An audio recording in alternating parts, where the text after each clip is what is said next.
From the News Channel 5 Network and AARP, this is AARP Connected.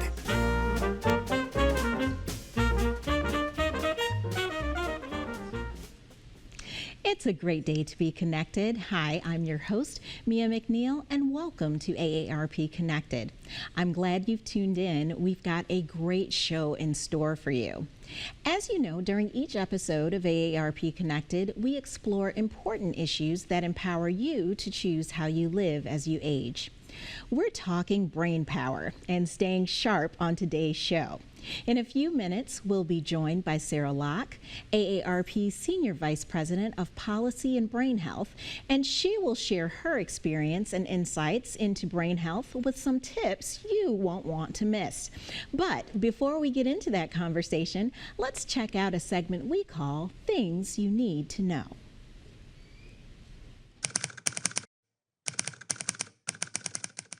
Here are 3 ways to get your financial house in order.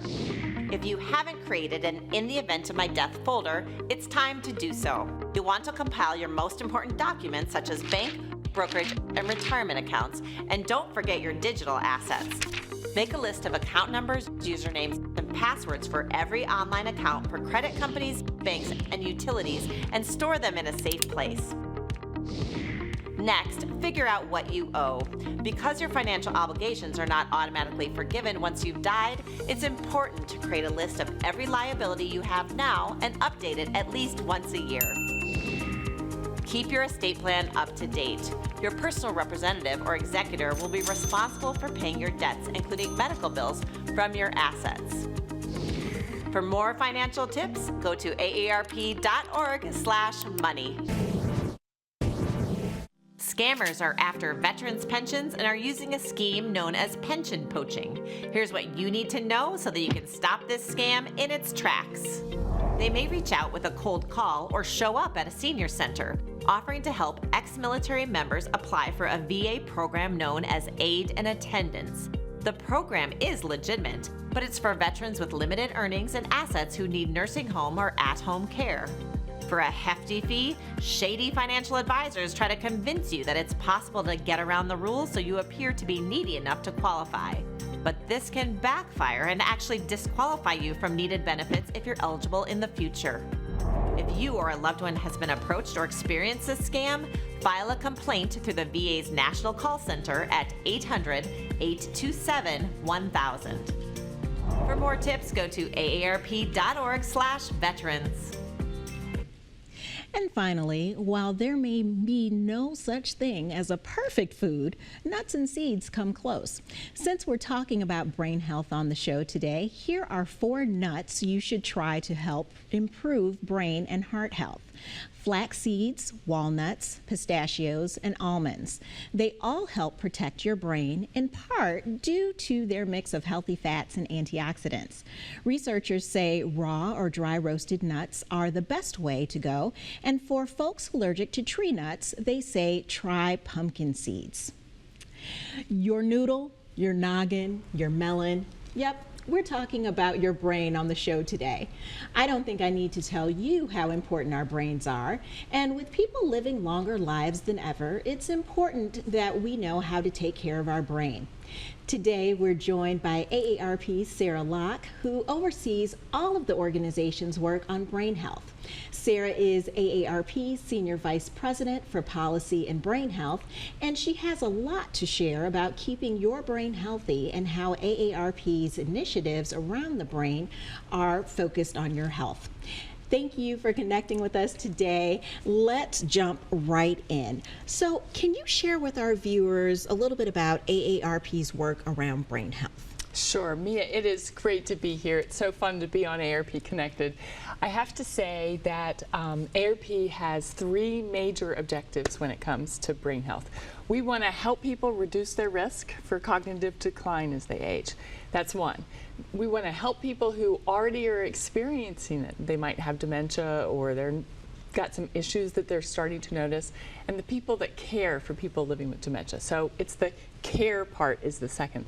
And then the third, we're trying to find all kinds of ways to help and spur innovations towards better cure and better treatments around the world and here in the States. Wonderful. So can you share with us some recent developments in discoveries about brain health? Well, you know, one of the most exciting that I find is there used to be a lot of conversation about, well, the only answer is drugs.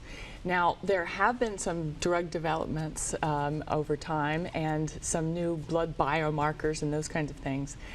But to me, the idea that you yourself can significantly reduce your risks, some studies say 40 up to 50% by choosing healthy lifestyle habits, I think that's the most exciting because that's within your control and usually it's free. Yeah.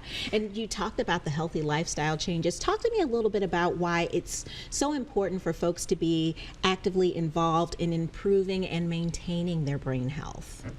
Well, it's astonishing how much you can do, really, to change your trajectory around your brain health.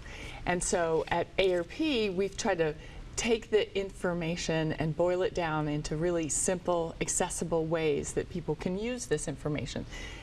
A lot of people are not into reading long 25, 30-page reports on it, but we've taken the work out of it, right? So that we can distill the best science and share with people what they can do as individuals and consumers and as caregivers to help even those who are living with cognitive decline. So we can talk about the 6 pillars and those different things if you want. I would love that. Go ahead. So there's a mnemonic that I use to help me remember the 6 pillars of brain health. And I also have a little cheat sheet here that will help remind me of it, but we call it be more. Be more to yourself, be more to your brain. So be social. You know, we start with that because one of the fun things about brain health is just interacting with people is good for you, and it's good for your brain health. And we've seen studies that show that your dementia risk increases by 50% if you are socially isolated.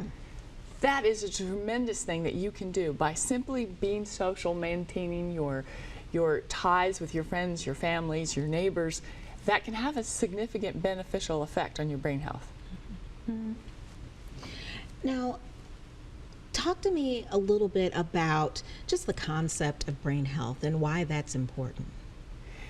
Well, you know, brain health is a fairly new idea.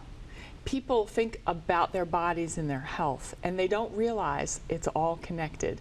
People think the brain is kind of this mysterious place out there, and there's been a real challenge in science to come up with solutions to try to eliminate dementia or cure the diseases. So people kind of think of the brain as being this mysterious thing, but really it's about your body and your brain as an organ in your body. So I talked about the 6 pillars, but I only mentioned one, that being social part. Mm-hmm. The other one that I wanted to say is engaging your brain. Actually using your mind, using your brain is critically important to keeping it. And it's just like your body. If you don't use your mind, you're going to lose your mind. If you don't exercise and use your body, you're going to kind of fall apart. So engaging your brain is a really important element of it. Well, let's do this. When we come back from break, let's get into the 3rd pillar. Okay. 'Cause I know everyone else would want to hear about it too. Let's talk about what the 6 pillars mean for you and your brain. So stick around. Okay.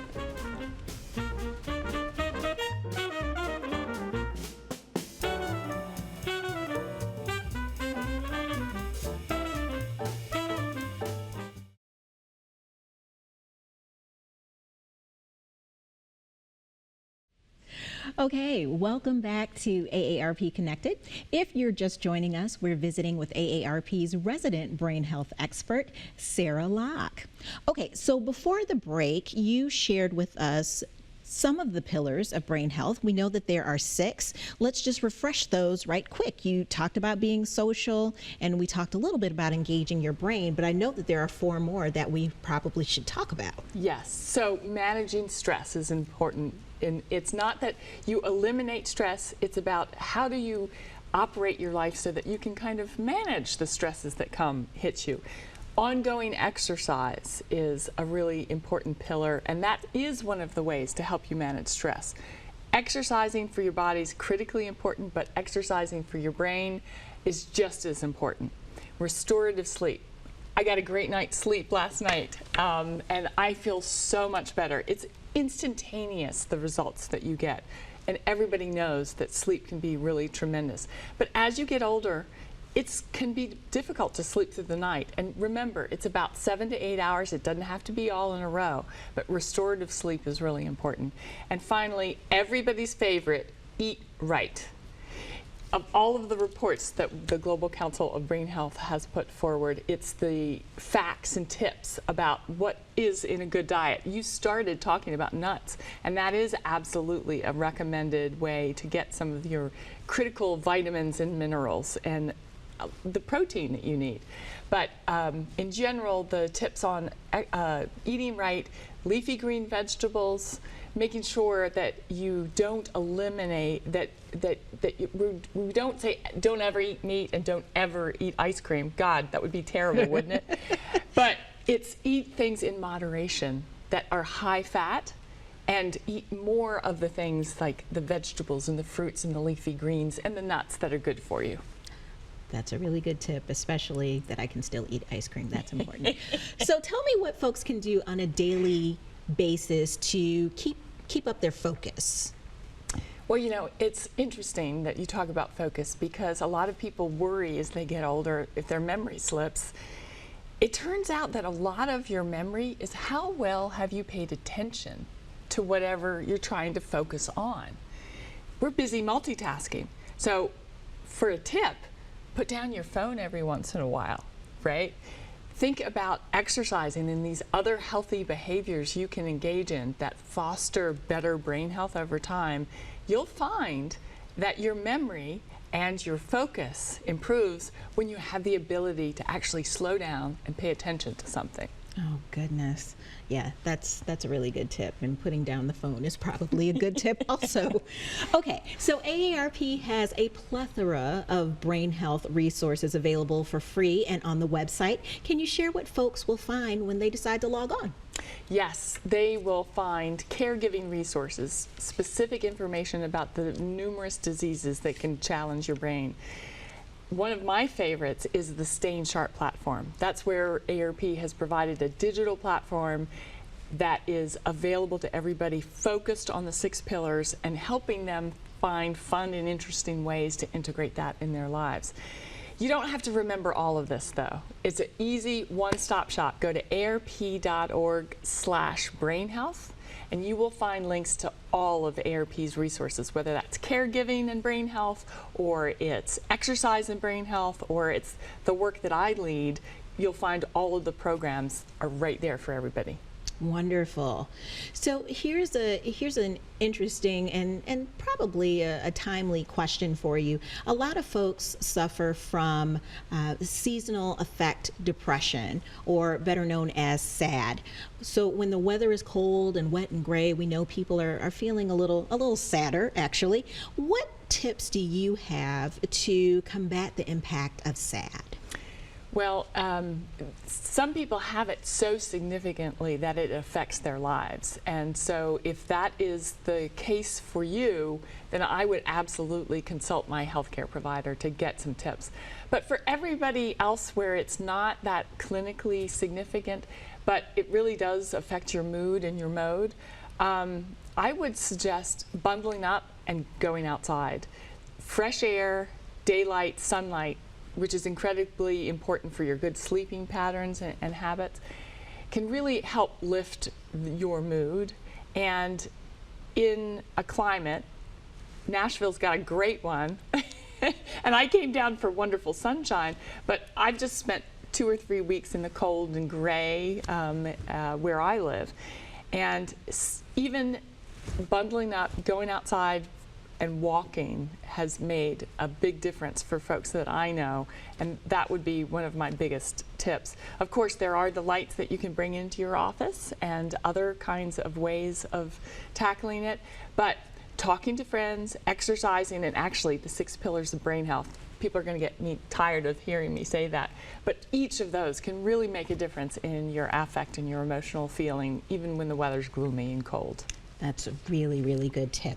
Okay, so we'll talk about this more in the next segment, but I'm curious, can you quickly tell us the tie between music and brain health? Oh yeah, there is nothing like music that actually activates all segments of your brain. And if you want to lift your mood, if you want to chill out, people know that you turn on music and it can have a huge effect on your brain health. Love that. Okay, so we're going to take a quick break and come back with our guest today, Sarah Locke, and she's going to talk to us about a few more things that are going to help with our brain health. Come on back.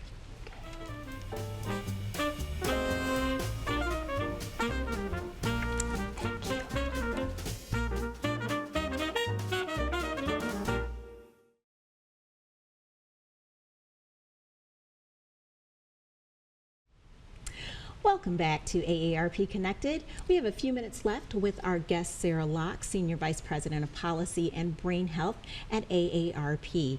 Okay, so we were talking a little bit about the connection between music and the brain right before the break. Tell us a little bit more about music and the brain, and I understand there are some free music lessons that might be involved. Yes, so AARP is all about helping people activate their brain through fun and engaging ways.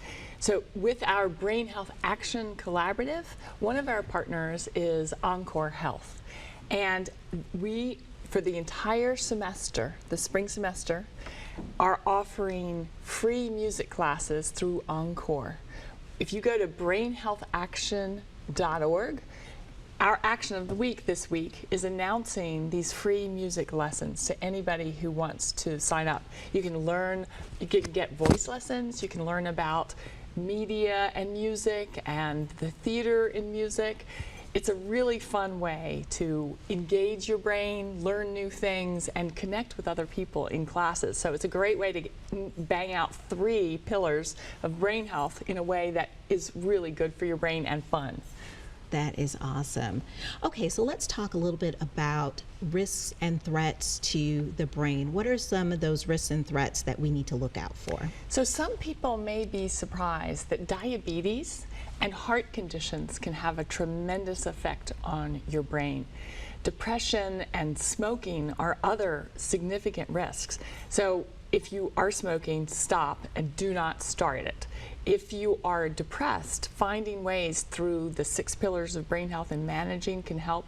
But managing things like diabetes, some people call diabetes the third dimension number 3 or diabetes number 3. It's a huge risk for brain health. Wow. Now, where could our viewers go to learn more about brain health? You've given us some great tips today. Where can they go to learn more? I recommend aarp.org/brain health. You can find links to everything that we're talking about here and even more. So I want to leave our viewers with some tangible things that they can do starting right now to improve their brain health. So can you share some of those with us? Sure. Go for a walk with a friend and talk about your problems. Because if you do that, you are exercising, thinking, moving, and you're going to be doing it with a friend. So you're not going to say, oh no, I'm sorry, I can't make it today, right? So they're really simple things that are fun and engaging. And if you find it fun, you'll keep it going. So those would be my suggestions. It never hurts to add more veggies or find somebody as a partner to do it with you. But really, brain health can be fun, and it's about living. Right. Okay. And I know that AARP does not fight this battle alone when it comes to brain health. Who are some core partners that we should be aware of? Well, I'm thrilled to say that with the Brain Health Action Collaborative, it's organizations like the American Heart Association, Us Against Alzheimer's, Hilarity for Charity. You know, we're reaching out to younger people because this is not just an issue for people in their 70s and 80s. In fact, the sooner you start building these healthy habits, the more that you have good reserve throughout your lifetime. So we're partnering with youth groups and people all over, churches, community, because community makes it easier for you to sustain healthy habits. I could go on, but I invite people to go to aarp.org/brainhealth and check out Brain Health Action, and you can find all our many partners who we're working on this together. Fantastic. Thank you so much, Sarah, for joining us today. My brain already feels healthier, so thanks so much. If you'd like to connect with AARP, we've got some fun community events coming up. So coming up, be on the lookout for Scam Jam to fight fraud in Knoxville. And we're planning several free shredding events in communities across the state. It's all free and no AARP membership is required. Find out more at aarp.org/TN. Stay in the know on all the latest AARP is doing in Tennessee. Connect with us on any of these popular social media sites. And if you enjoy podcasts, we will have a podcast version of each episode available wherever you download your favorite podcast content. Just hit subscribe and get notifications when new episodes are available. Well, that's all the time we have today. I hope you found our discussion informative and valuable. I'm Mia McNeil, and thanks for being connected.